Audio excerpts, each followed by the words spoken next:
বিষ্ণু বললেন, কেউ যদি প্রতিদিন 5 ওয়াক্ত নামাজের আগে যে ওযু করে, ওযুর পরে কেউ যদি পড়ে আশহাদু আল্লা ইলাহা ইল্লাল্লাহ ওয়া আশহাদু আন্না মুহাম্মাদান আবদুল্লাহি ওয়া রাসূলুহু, প্রত্যেক ওযুর পরে যেই ব্যক্তি এই দোয়াটা পড়বে ওই ব্যক্তির জন্য রব্বুল আলামিন কিয়ামতের দিন জান্নাতের 8টা দরজা খুলে দিবে।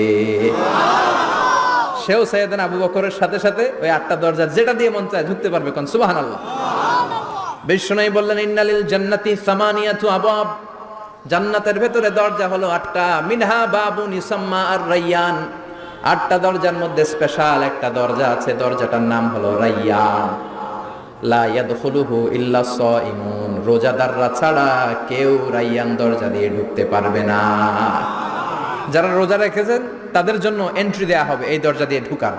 আবার বিষ্ণু বললেন, মান দাখালাহু লাম ইয়াজমা আবাদা, একবার রায়্যান দরজা দিয়ে